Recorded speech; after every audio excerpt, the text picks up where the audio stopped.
रानी चिड़िया मधुबनी जंगल में अपनी माँ शीला के साथ रहती थी। उसके पिता को गुजरे हुए 5 महीने हो गए थे। पति के गुजर जाने के बाद शीला ही काम करने जाती थी। पति के गुजर जाने के दुख में वह धीरे धीरे बीमार रहने लगी। एक दिन उसकी तबीयत ज़्यादा खराब होने लगी। वो रानी चिड़िया के बारे में सोचने लगी, मेरे बाद इसका कौन ख्याल रखेगा। फिर उसने सोचा क्यों ना वो अपने परम सखी को रानी को गोद लेने के लिए बोले। अभी वह यह बात सोच ही रही थी कि शीला की परम सखी टुनटुन वहां आ गई। टुनटुन को देखकर शीला कहने लगी कि मैं अभी तुम्हें ही याद कर रही थी।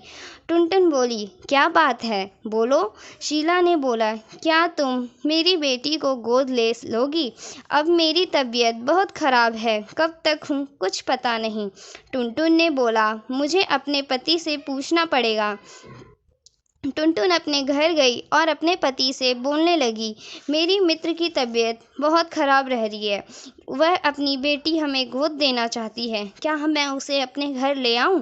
पति ने बोला, हमारा तो खुद इतना प्यारा लड़का है, तो क्यों दूसरे के बेटी को लाना? टुनटुन ने बोला, ये तो ठीक है, पर मैं सोच रही थी कि कुछ ही दिनों में वह मर जाएगी, फिर हमें मुफ्त की नौकरानी भी मिल जाएगी। वैसे भी बहुत काम रहता है दिन भर। उसकी पति ने कहा, हाँ ठीक है। टुनटुन शीला के घर गई और कहने लगी, चलो रानी मेरे घर। रानी अपनी माँ से बिछड़ते समय फूट फूट कर रोने लगी। माँ, मुझे अपने से दूर मत करो। टुनटुन रानी को लेकर घर चली गई। पहले तो टुनटुन रानी से बड़े प्यार से बोलती, बेटा कुछ खा लो, बाहर जाओ, बच्चों के साथ खेल लो। रानी बोली, नहीं माँ, मेरा मन नहीं है। टुनटुन बोली, मैं तेरी कोई माँ वाँ नहीं हूँ, मुझे तू मैम कहकर बोला कर। टुनटुन को कुछ ही दिन में पता चलता है कि रानी की माँ मर गई। अब टुनटुन रानी को बहुत मारती और दिन भर काम करवाती।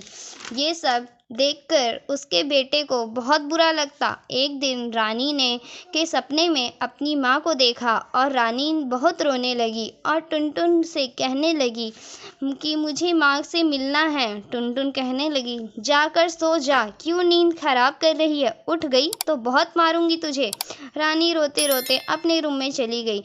उसका बेटा सुबह उठा और रानी को लेकर उसके घर गया। रानी ने देखा उसकी माँ वहाँ नहीं है, उनकी तो मृत्यु हो गई है। रानी रोने लगी। तब टुनटुन के बेटे ने कहा, तुम मेरे घर जाओगी तो माँ तुम्हें बहुत मारेंगी और काम करवाएंगी। तुम ऐसा करो, मेरे से शादी कर लो। रानी ने हाँ कर दिया और उससे शादी कर ली। दोनों शादी करके घर पहुँचे। फिर टुनटुन और सभी खुशी खुशी रहने लगे। अगर आप लोग को ये वीडियो अच्छी लगी हो तो वीडियो को लाइक और चैनल को सब्सक्राइब जरूर कीजिएगा और घंटी के बेल आइकन को ऑल पे ज़रूर से प्रेस कीजिएगा।